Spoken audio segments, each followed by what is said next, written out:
Atos 1, versículo 8 ao versículo 11. Diz assim: mas recebereis poder ao descer sobre vós o Espírito Santo, e serei minhas testemunhas, tanto em Jerusalém como em toda a Judeia e Samaria, e até os confins da terra. Ditas estas palavras, foi Jesus elevado às alturas à vista deles, e uma nuvem o encobriu dos olhos, e estando eles com os olhos fitos no céu, enquanto Jesus subia, eis que 2 varões vestidos de branco se puseram ao lado dele e lhe disseram: varões galileus, por que estáis olhando para as alturas?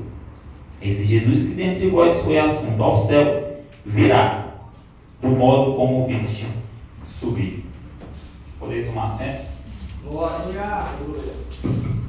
Atos dos Apóstolos, como o nome já diz, são atos que os apóstolos fizeram através do poder do Espírito Santo. São feitos que os apóstolos fizeram enquanto eles passaram aqui na terra. São acontecimentos que houve naquela época, que os apóstolos cheios do Espírito Santo fizeram pelo poder que o Espírito Santo concedeu a eles. A Bíblia nos diz que Jesus vem à terra com o intuito de nos salvar. Jesus vem pelo Espírito Santo, que no ventre de uma mulher chamada Maria, que era virgem, o Espírito Santo gera Jesus. Quando Jesus é gerado no ventre de Maria, ali é uma promessa que no livro de Isaías já tinha profetizado. Amém. Que viria que iria esmagar a cabeça da serpente. Esse é Jesus, aquele que tanto nos ama.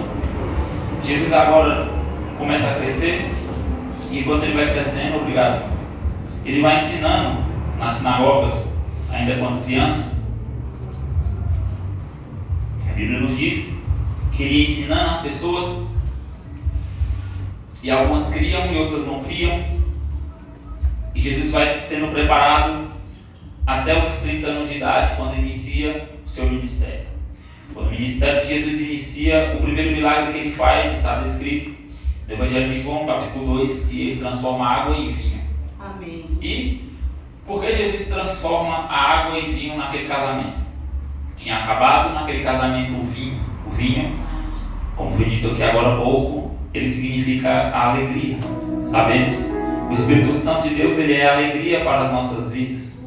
Aquele casamento tinha acabado a alegria naquele casamento, tinha acabado a esperança tanto daquela noiva quanto daquele noivo de ter uma festa linda, e pelo vinho ter acabado, talvez iria lhe sair a notícia tanto nas cidades vizinhas quanto em Caná da Galileia, de que aquele casamento foi um fracasso. Por quê? Porque o vinho tinha acabado. Só que Jesus estava presente no casamento. Sabemos que onde Jesus está, alguma coisa acontece.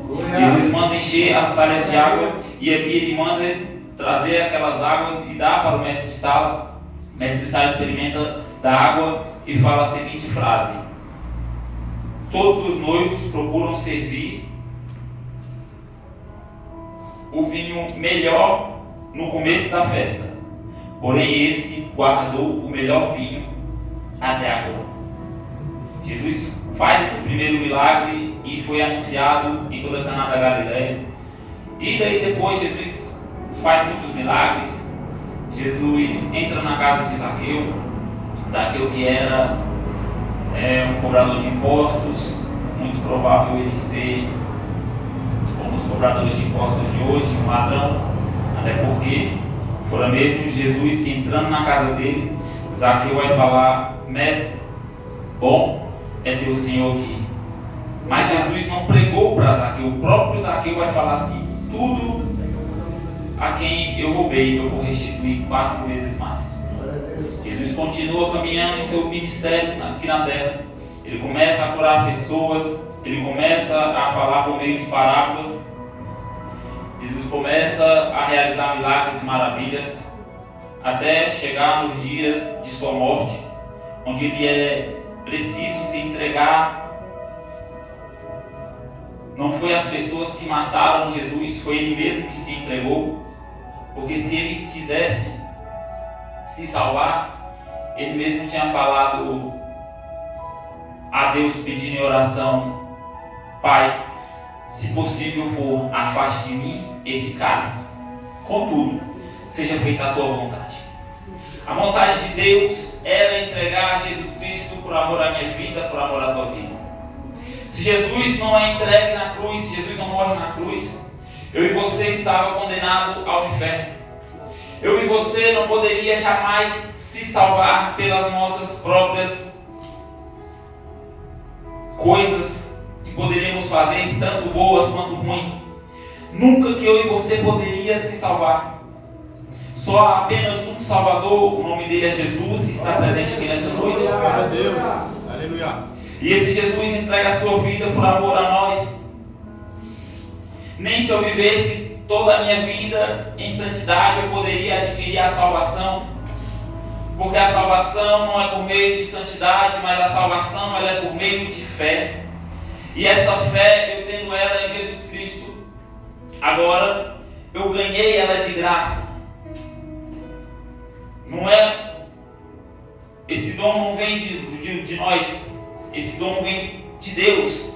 Foi Deus que entregou o seu Filho por amor a nós. Porém, a santificação é um trajeto na vida do cristão.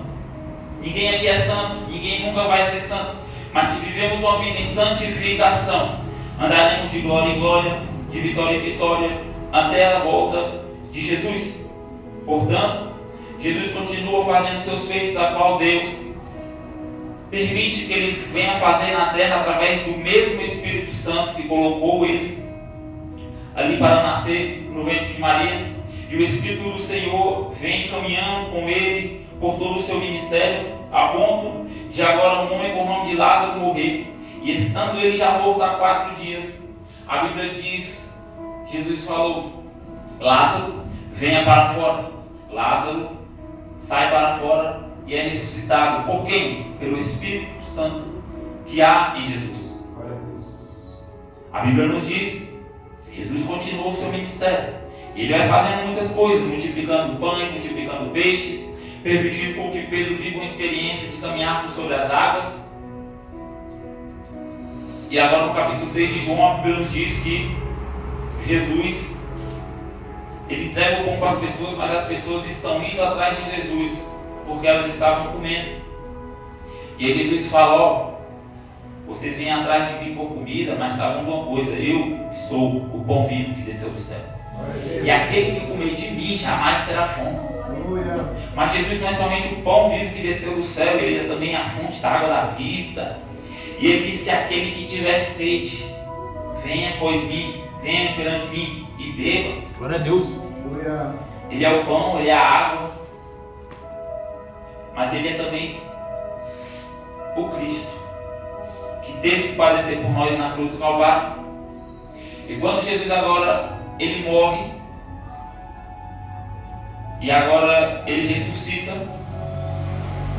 e quando ele ressuscita, ele chega até os discípulos. Um dos discípulos não creu que ele tinha ressuscitado, teve que colocar a mão dentro da mão dele e ver a marca dos pregos em suas mãos, que ele tinha sido crucificado. E aí Jesus vai falar a frase: benditos são os que ouviram e creram, mas aqueles que não creram teve que colocar a mão para saber se foi eu mesmo que ressuscitei. E o nome desse discípulo era Tomé, que era incrédulo. A Bíblia nos relata que Jesus agora ressuscita. Depois que Jesus ressuscita, ele chega até os seus discípulos e sopra sobre eles. E quando Jesus sopra, ele diz: recebam o Espírito Santo. O mesmo Espírito Santo que estava na vida de Jesus, ele agora passa para os seus discípulos. Discípulos esses que agora em Atos capítulo 1, versículo de número 8, questiona ele dizendo: mestre, O Senhor está dizendo para nós que nós vamos receber poder ao descer sobre nós o Espírito Santo. E nós seremos as suas testemunhas, tanto em Jerusalém como em Samaria e os confins da terra. E aí chega um e diz assim, no versículo 10, no versículo 6. Então, os que estavam reunidos lhe perguntaram: Senhor, será este o tempo em que restaurares o reino de Israel? Jesus está mostrando para eles que é uma promessa para descer, mas eles ainda não se atentaram. Eles estão perguntando se aquele tempo era o tempo em que Deus iria restaurar Israel. Israel é o povo escolhido por Deus, o nome é Israel. Israel significa povo separado, povo escolhido por Deus. E eu e você somos o povo de Israel, somos escolhidos, somos separados por Deus. A Bíblia nos continua a dizer que Jesus deixou essa promessa para os apóstolos: mas recebereis poder ao descer sobre vós o Espírito Santo. Depois que o Espírito Santo descer, vocês serão as minhas testemunhas. O que é uma testemunha? Se acontecer um acidente agora na frente da igreja e eu ver esse acidente que aconteceu, eu sou uma testemunha, porque eu vi, eu presenciei, eu estava ali olhando. Eu sou uma testemunha do acidente que aconteceu. Porém, Jesus está dizendo, Lucas está relatando, Jesus está dizendo que os discípulos do Senhor serão testemunhas dele. Por quê? Foram os discípulos que andaram com ele quando ele esteve na terra. Então os discípulos são testemunhas de tudo aquilo que eles viram, presenciaram, de que Jesus fizeram. Tanto quando Jesus começa a chamar os seus discípulos a seguirem. E agora aqui, Jesus está dizendo que os discípulos serão testemunhas, tanto em Jerusalém, quanto em toda a Judéia, quanto em Samaria e aos confins da terra. E esse confins da terra é onde eu e você hoje mora, por ser mais distante da onde aconteceu esse fato, que foi em Jerusalém. Portanto, essas testemunhas de Jesus que pregaram, que deixaram relatado aqui em Atos dos Apóstolos, permitiram que através das Escrituras que foram inspiradas por esse mesmo Espírito Santo, nós crescêssemos na Palavra de Deus e estivéssemos aqui hoje, nesse domingo, falando acerca desse assunto, que é o maior assunto da terra. O nome de Jesus, ele está acima de todo o nome, a fim de que perante esse nome todo o joelho se dobre, toda a língua confesse que Jesus Cristo é o Senhor e Salvador. O poder é uma promessa que os discípulos receberam, e essa promessa se cumpre em Atos dos Apóstolos, capítulo 2, que diz assim: ao cumprir-se o dia de Pentecostes, estavam todos reunidos no mesmo lugar. De repente veio do céu um som como de um vento impetuoso e encheu toda a casa onde estavam assentados. E apareceram distribuídas entre eles línguas como de fogo e pousou sobre cada um deles. Todos ficaram cheios do Espírito Santo e passaram a falar em outras línguas, segundo esse Espírito lhe concedia que falasse. Aqui se cumpre a promessa, aqui se cumpre o poder do Espírito Santo a ser derramado em mais ou menos 120 pessoas. Essas 120 pessoas permaneceram em Jerusalém. Essas 120 pessoas estavam ali permanecendo em oração, permanecendo em busca. Só podemos receber do poder do alto se tivermos com uma vida direcionada em Deus, como já foi falado aqui, em jejuar, em orar, em buscar monte. Eu sei que essa igreja aqui busca a Deus no monte, como eles foram semana passada, que eu vi no stories do Natan. Então nós precisamos permanecer a nossa fé no que está na palavra, que é em buscar em oração, em buscar em jejum, em buscar em monte. O próprio Jesus subia ao monte. Certa feita ele sobe o monte na transfiguração. Estava com ele Pedro, Tiago e João. E ali Jesus se transfigura. Jesus aparece como se fosse um anjo. E ali então os discípulos de Jesus tiveram essa experiência ímpar na vida deles. Que essa experiência também pode ser presente hoje, nos nossos dias, para as nossas vidas. Mas como essa experiência vai acontecer? Se eu buscar, a palavra do Senhor nos diz: buscar-me-eis e me achareis. Quando? Quando buscar de todo o vosso coração. Eu posso buscar o Senhor levantando as minhas mãos, eu posso buscar o Senhor abrindo a minha boca, eu posso buscar o Senhor lendo a palavra, mas contanto que seja de todo o coração. porque o coração contrito e quebrantado o Senhor não resiste. O que é um coração contrito e quebrantado? O coração contrito e quebrantado é um coração reto, é um coração que não se desvia, é um coração que sabe de fato o que quer. Então, se seu coração está aqui nessa noite sabendo o que quer, tenha certeza que do mesmo poder que desceu sobre os apóstolos, é o mesmo poder que está disponível para as nossas vidas nos dias de hoje. E esse poder há de descer sobre a tua vida. Precisamos buscar, precisamos meditar na palavra, precisamos pedir orientação do Espírito Santo para saber o que Ele quer fazer na nossa vida, por meio de nós, nos dias atuais a qual vivemos. O Espírito Santo desce em Atos 2, todos foram cheios do Espírito Santo, todos começam a falar em novas línguas, todos foram renovados. E aí, pessoas se levantam e falam: olha, já são 3 horas da tarde, e esse povo parece que está embriagado, esse povo parece que está bêbado, esse povo parece que está doido. Pedro se levanta no capítulo 14, então, e a Bíblia diz assim: então se levantou Pedro com os 11, e erguendo a voz, advertiu-os neste termos: varões judeus e todos os habitantes de Jerusalém, tomai conhecimento disto e atentais nas minhas palavras. Estes homens não estão embriagados como os vintes pensando, sendo esta a 3ª hora do dia. Mas o que ocorre é o que foi dito por intermédio do profeta Joel. E acontecerá nos últimos dias, diz o Senhor, que derramarei do meu espírito sobre toda a carne. Vossos filhos e vossas filhas profetizarão, os vossos jovens terão visões, e sonharão os vossos velhos. Até sobre os meus servos e sobre as minhas servas derramarei do meu espírito naqueles dias, e profetizarão. Mostrarei prodígios em cima no céu e sinais embaixo na terra: sangue, fogo, vapor de fumaça. O sol se converterá em trevas e a lua em sangue, antes que venha o grande e glorioso dia do Senhor. E acontecerá que todo aquele que invocar o nome do Senhor será salvo. Essa promessa já tinha sido profetizada no Antigo Testamento por um profeta por nome de Joel, dizendo que iria acontecer. E como toda promessa que Deus faz, Ele cumpre, Ele está cumprindo então em Atos 2, o que Ele falou na boca do profeta Joel. Após isso, Pedro termina o seu discurso. 3.000 almas são acrescentadas na igreja de Jerusalém.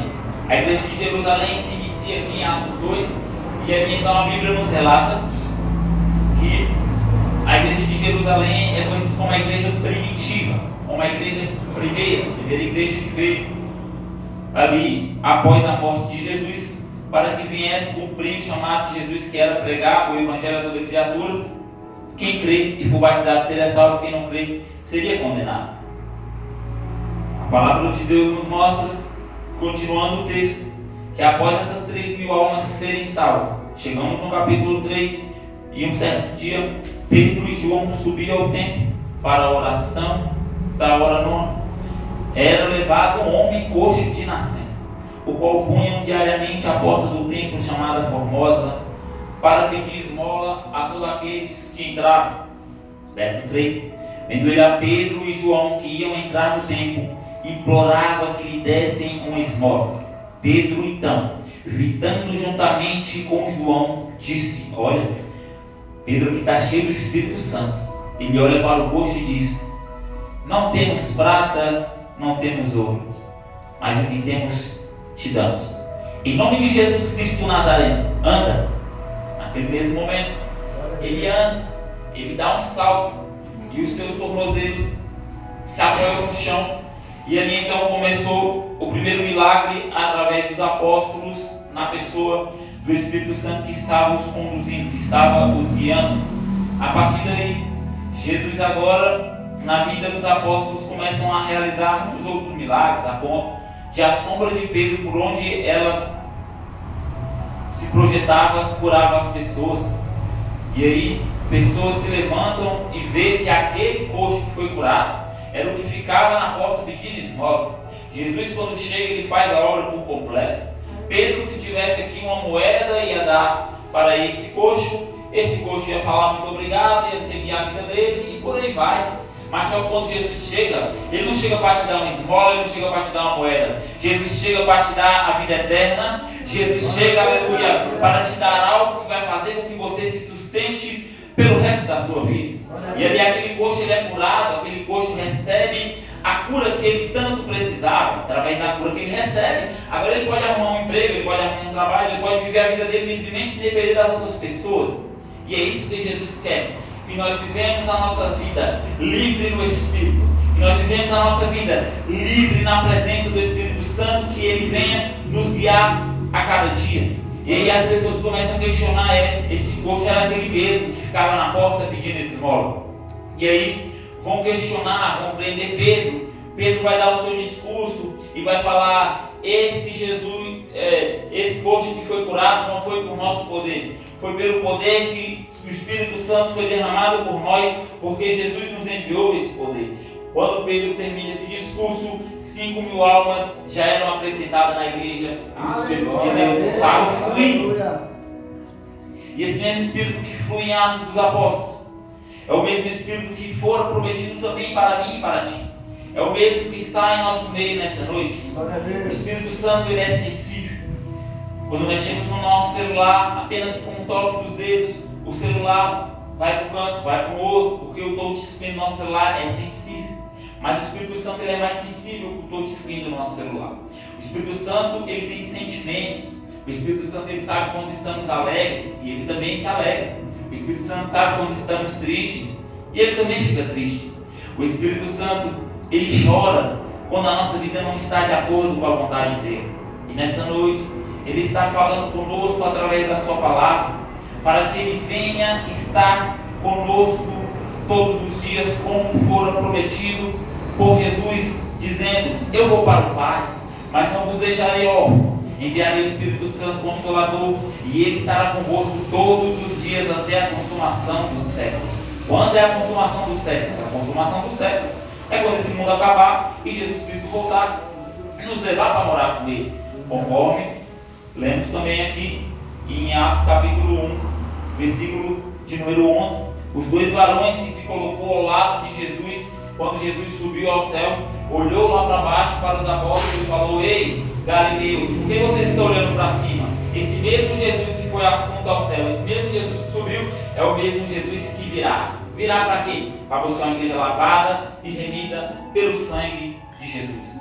Jesus, quando voltar para buscar a sua igreja, ele vai buscar não somente a igreja, mas também o Espírito Santo de Deus que ele deixou. O Espírito Santo de Deus foi deixado como um penhor. O Espírito Santo de Deus foi deixado como uma garantia. O Espírito Santo de Deus foi deixado, aleluia, como um selo de que Jesus iria voltar. Isso está escrito em Efésios capítulo 1, verso 14. O Espírito Santo é o penhor da nossa herança, até o resgate da sua propriedade. Nós somos a propriedade exclusiva de Deus. Um dia Jesus vai voltar para buscar essa propriedade. Junto com essa propriedade, ele vai buscar o seu Espírito Santo que ele deixou. E por isso que ele falou que também Paulo disse que nós somos templo do Espírito Santo. O Espírito Santo não habita em templo feito por mãos humanas. O Espírito Santo habita em mim, habita em ti. E se o Espírito Santo habita em mim e habita em ti, e o Espírito Santo é santo, então o Espírito Santo jamais vai querer habitar numa casa suja, numa casa onde não se varre, numa casa onde tem lama, numa casa onde tem sujeira, numa casa onde tem pecado. O Espírito Santo, ele é santo e ele fica triste dentro de uma casa aonde tem sujeira, aonde a pessoa não conversa com ele, não dialoga com ele. O Espírito Santo nessa noite nos convida a ter mais contato com ele, a ter mais diálogo com ele. Não tem como eu ser um cristão, falar que eu sou cristão, mas não permitir com que o Espírito Santo, que foi deixado como um selo, como uma garantia, como um penhor, ele não venha utilizar na minha vida. O maior desejo de Deus é fazer com que o maior número de almas sejam salvas. João 3,16, porque Deus amou o mundo de tal maneira que deu seu Filho unigênito, Jesus, para que todo aquele que nele creia e não pereça, mas tenha a vida eterna. A vida eterna que iremos viver, ela está ligada tanto a Deus como a Jesus, como ao Espírito Santo, que é a Trindade. Só que quando eu falo do Espírito Santo no Novo Testamento, é muito bom. Só que eu queria te dar uma notícia: o Espírito Santo, ele não veio somente em Atos 2. O Espírito Santo não foi derramado apenas depois dos 40 dias que Jesus ressuscitou e ele prometeu para os apóstolos. O Espírito Santo, ele está desde o início. O Espírito Santo, olhando a Bíblia, eu vejo que ele é a pessoa que mais trabalhou na terra e mais vai trabalhar na terra do que todos nós, do que qualquer pessoa que você fale que essa pessoa é trabalhadora. O Espírito Santo desde o início trabalha. Gênesis 1, versículo 2 nos prova isso. Diz assim: e todas as vezes que falamos, que vemos na Bíblia a palavra Espírito de Deus, Espírito do Senhor, Espírito Santo, ou Espírito com letra maiúscula, tudo é o Espírito Santo. Gênesis 1:2 diz: o Espírito. Que Espírito? O Espírito Santo pairava sobre as águas. O que o Espírito Santo fazia pairando sobre as águas? Ele estava procurando serviço. E aí nos versos que vão vir, Deus fala: haja luz, houve luz. Haja isso. E foi havendo, o Espírito Santo foi criando. Deus foi falando, o Espírito Santo foi fazendo. Olha o que vai acontecer no capítulo 2, versículo 7 de Gênesis. Formou Deus o homem do pó da terra e soprou em suas narinas o fôlego de vida. Deus soprou sobre as narinas de Adão o fôlego de vida. Deus sopra do seu próprio Espírito sobre o homem para que ele haja respiração, vida. Aleluia. Estamos hoje respirando, faz assim, ó. E bem. Puxa o nariz, solta com a boca. Esse é o Espírito que Deus soprou lá no início de Adão e hoje está em nossa vida. O Espírito Santo habita em nós, ele mora em nós. Aleluia. E Juízes 6:34 diz assim: então o Espírito do Senhor revestiu a Gideão. E depois desse revestimento, Gideão teve força de matar 300 dos seus inimigos. Juízes 14:6, então o Espírito do Senhor se apoderou de Sansão, e Sansão rasgou o leão, como se rasga um cabrito. Olha o que o Espírito Santo vem trabalhando em toda a Bíblia para chegar até os dias de hoje.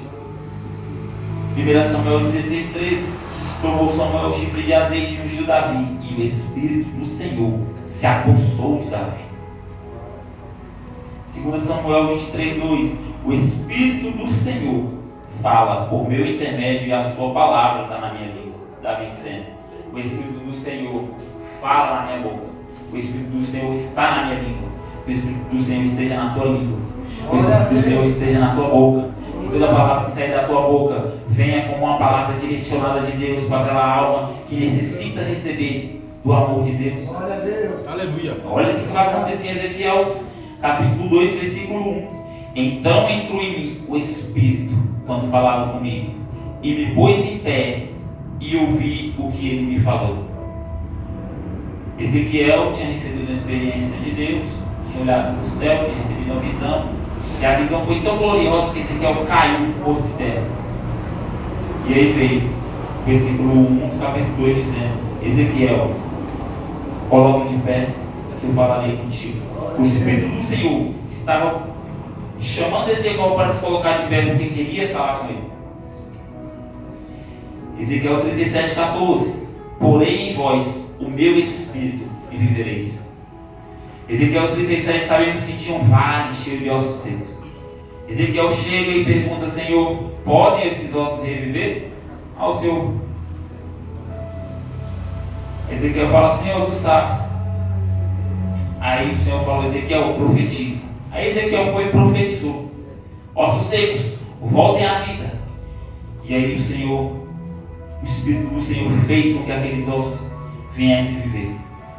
Não só os ossos de Ezequiel 37, mas também a vida de Lázaro, a vida de Talita Cumi,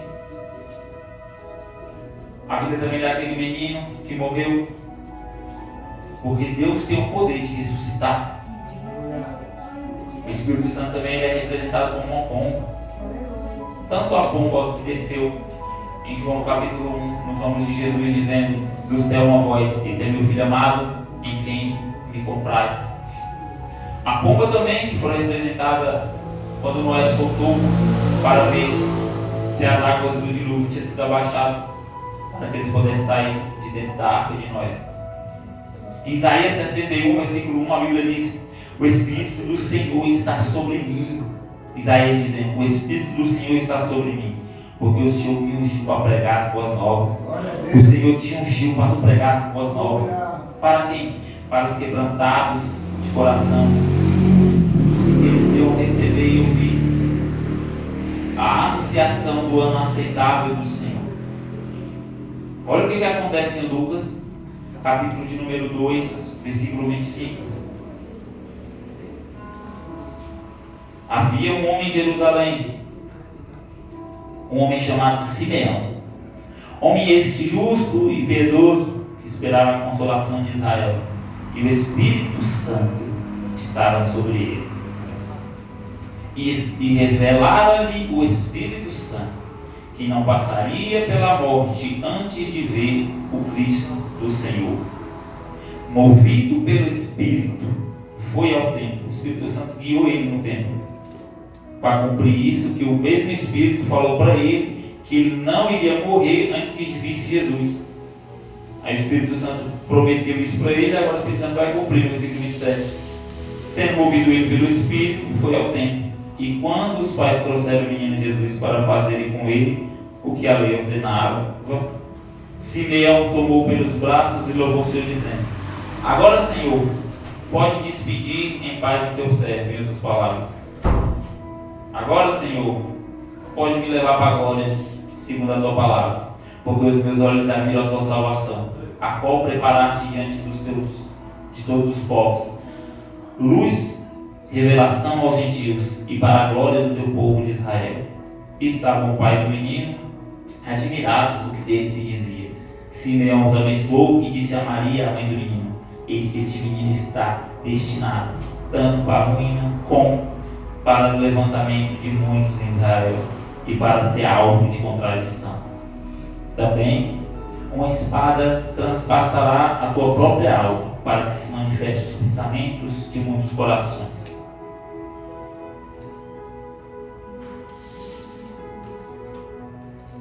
É por isso que a palavra esquadrinha nos nossos corações.